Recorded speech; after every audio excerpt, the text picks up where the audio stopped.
جاتے ہیں،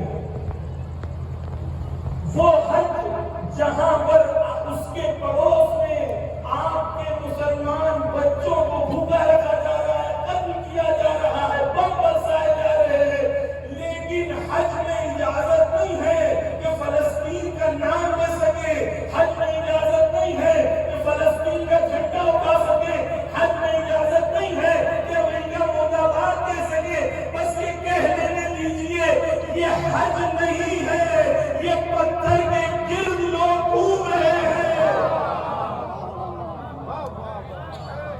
امام سجاد نے 2 انگلیوں میں بتا دیا، لوگوں نے پوچھا کہ یہ لوگ کون ہیں، کہا 2 انگلیوں میں دیکھو یہ جانور ہے جو کعبے کے گرد گھوم رہے ہیں، چند حاجی موجود ہیں۔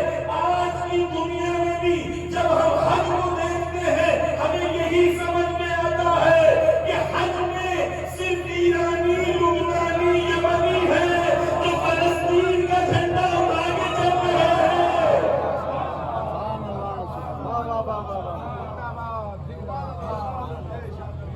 عزیزان گرامی، حج کے سلسلے میں کچھ چیزیں بیان کروں۔ خدا نے قرآن میں کہا کہ حج میں نے رکھی ہے تاکہ مومنین اس سے منفعت میں فائدہ اٹھائیں۔ کون سا حج میں فائدہ چین کو ہے، امریکہ کو، پروڈکٹس چین کے بکتے ہیں، ہوٹلز امریکہ کی بکتی ہیں۔ کعبہ اتنا چھوٹا سا اور کعبے کے پیچھے ہلٹن اتنی لمبی۔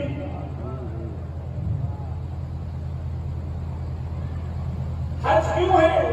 توجہ کیجیے، توجہ کیجیے، کاش میں سمجھاتا ہوں کہ اسلام میں تمام عبادتیں اس کا ایک رخ فردی ہے، ایک رخ اجتماعی اور سوشل ہے۔ آپ نماز پڑھتے ہیں، نماز کا ایک رخ فردی ہے، میں میرا خدا۔ دوسرا رخ یہ ہے کہ ایک پیش امام آگے کھڑے رہے، تم سب پیچھے کھڑے رہو، اپنی قوم کو عادت دلاؤ ایک رہبر کے پیچھے چلنے کی۔ رہبر کھڑا ہو تو کھڑے ہو جاؤ، رہبر جھک جائے تو جھک جاؤ، رہبر سجدے میں جائے تو سجدے میں چلے جاؤ۔ اتحاد کا پیغام ہے، ولایت کا پیغام ہے، رہبری کا پیغام ہے، اجتماع کا پیغام ہے۔ کہا جمعے کی نماز کرو، کہا جمعے کے خطبے کو 2 حصوں میں بانٹ دو، ایک حصہ اخلاق کی بات ہو، انسان نیک بنے، اچھا بنے، جھوٹ چھوڑ دے، نیکی کی بات کرے، دوسرا حصہ سماجی اور سیاسی بات جمعے میں ہو۔ واجب ہے۔ اسی طریقے سے یعنی اللہ کیا چاہتا ہے؟ اللہ یہ چاہتا ہے مسلمان جہاں رہیں ہر جمعہ کو ہفتے میں ایک دن اپنے سماجی ایشوز کو اپنے ممبر پہ چڑھنے والے رہبر کے ذریعے سے حل کرائے۔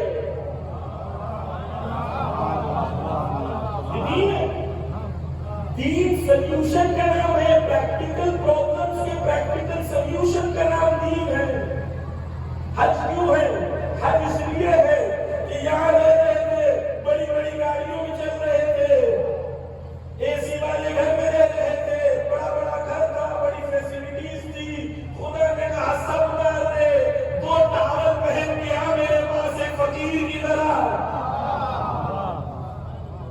تو تولیہ پہن کے آ، باقی کچھ نہیں پہن سکتا۔